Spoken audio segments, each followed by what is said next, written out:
ይህ መልእክት የሚተላለፈው ከአራት አይና ማህበረሰብ ነው። እንዲሁ ለማስገንዘብ ያክል ነው እንጂ ማታ የለቀቅነው ቪዲዮ በቂ ነው። እንዲሁ ለማስገንዘብ ያክል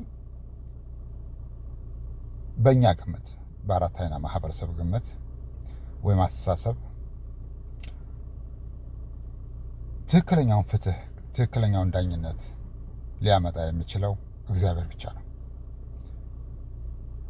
እነዛ በፈጣሪ ላይ የተማመኑ ሰዎች በተበደሉ ጊዜ በእነሱም ላይ ሆነ እነሱም መሳይ ሰዎች ላይ በሚደርሰው ግፍና መከራ ባዩ ጊዜ እነዛ ፈጣሪ ዳኛችን ነው፣ ፈጣሪ ጠበቃችን ነው የሚሉ ሰዎች ማለት ነው፣ ሁሌም ቢሆን ለእሱ ያስተላልፉታል፣ ለአምላካቸው ማለት ነው፣ ለፈጣሪያቸው፣ ለዛ ሁሉን ቻይ ሁሉን ተመልካች ምስክር የማይሻው ፍትሐዊ ዳኝነቱ ምስክር የማይሻው ትክክለኛ ፈራጅ ለሆነው አምላክ ያስተላልፉታል። ያኔ ሲያስተላልፉት በቀጥታ አምላክ ፍርዱን ይሰጣል። ያው እንደምታውቁት የፈጣሪ ፍርድ ለማንም አያዳላም። ተበድያለሁ ያለ ሰው፣ ተበድያለሁ ያለ ቤተሰብ፣ ተበድያለሁ ያለ ማህበረሰብ፣ ተበድያለሁ ያለ ህዝብ ወደ ፈጣሪው ሲያቀርብ ያኔ የፈጣሪ ፍርድ ይወርድና የሱ ፍርድ ደግሞ እንግዲህ ከባድ ነው። አምላክ ሲፈርድ በአንድ ህዝብ ላይ፣ በአንድ ማህበረሰብ ላይ፣ በአንድ ቤተሰብ ላይ ወይም በአንድ ግለሰብ ላይ ሲፈርድ ፍርዱ አሳማሚ ነው፣ ቅጣቱ አሳማሚ ነው። ያንን ነው እኛ የአራት አይና ማህበረሰቦች የምናደርገው። እናያለን፣ እንገመግማለን፣ ጥፋተኛው ማን እንደሆነ እናይና ለኃያሉ አምላክ እናስተላልፋለን።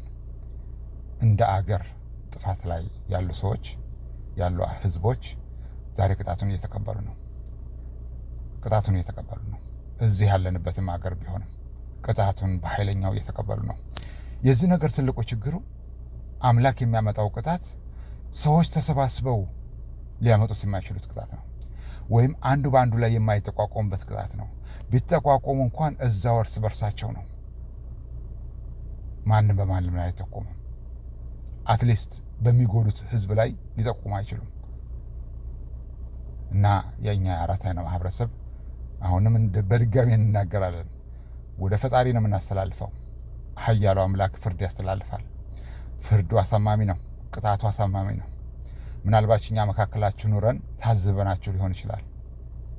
ብዙ ሰዎች ግን በዚህ በእናንተ ፍርደ ገምብል፣ የእናንተ ፍርድ ቤት እኛ እንደምናስበው በእኛ አስተሳሰብ በዚች ሀገር ላይ ፍትህ የለም። ፍትሁን ለራሳችሁ ጥቅም የምትጠቀሙበት ፍትህ ነው። ፍርድ ቤቱ በእኛ ግምት አባቱ ዳኛ ልጁ ቀማኛ የሆነ ፍርድ ቤት ብለን ነው የምንገምተው።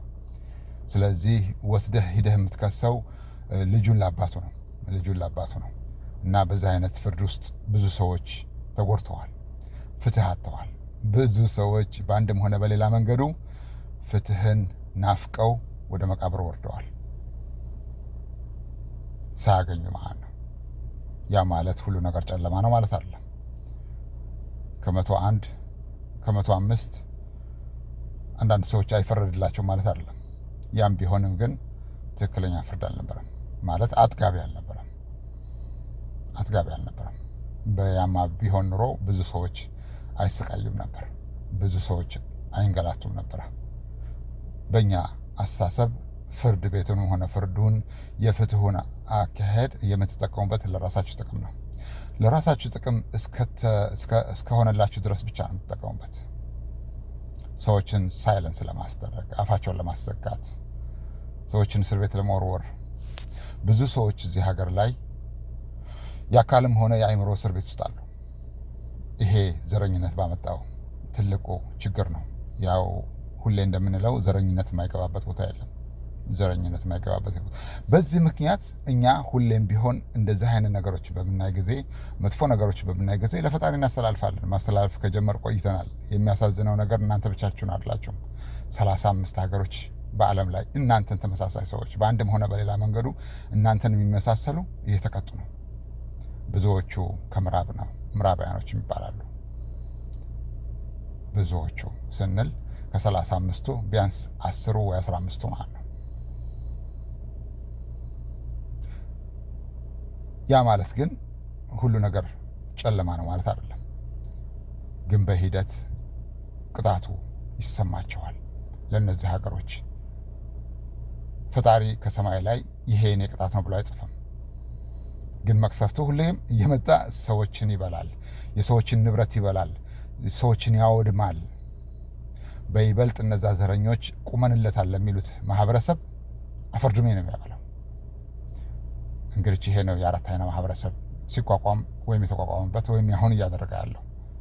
ሰዎች ተበድለዋል ብለን በምንገምትበት ነገር ላይ ሁሉ እጃችን እናነሳለን። ወደ ማን ነው? ወደ ፈጣሪ ነው። ምክንያቱም የእሱ ቅጣት ብዙ ሰዎች ተሰባስበው ሊያወድሙት የማይችሉት ቢያደርጉት እንኳን ጦርነት ሊያስነሳ የሚችል ቅጣት ነው የሚያወርደው። ኃያሉ አምላክ የአብርሃም አምላክ ምስጋና ይገባው። ይህ መልእክት ከአራት አይና ማህበረሰብ ነው። እንዲሁ ለማስታወስ ያክል ነው። ዘረኝነት እዚህ ሀገር ላይ በቅሎ አድጎ አብቦ ፍሬ አፍርቶ የተበላበት ነው። ይሄ የኛ ምስክርነት ነው። ዩ ካን ሴይ ዋትኤቨር ዩ ዋንት የኛ ምስክርነት ነው። ምናልባት እኛ ከሌላው ሰው የተለየ ፈጣሪ የሰጠን ጸጋ ብዙ ነገሮችን ዘልቀን እንድናይ ስላደረገን ፈጣሪ የተመሰገነ ይሁን። ያም ሊሆን ይችላል። እኛ ግን ባየነው ብዙ ነገር ነው ያለው። የዚች ሀገር ኃጢአት በጣም ብዙ ነው። ችግሯ ገና ጀመረ። we are from the last chapter in the first page ገና ጀመረ። we will see አምላክ እድሜ ከሰጠን አብረን እናያለን። we just telling you to make sure that it wouldn't happen by accident. It happened because of your sin. በእናንተ ኃጢአት ነው። እናመሰግናለን። ይህ መልእክት የሚተላለፈው ከአራት አይና ማህበረሰብ ነው።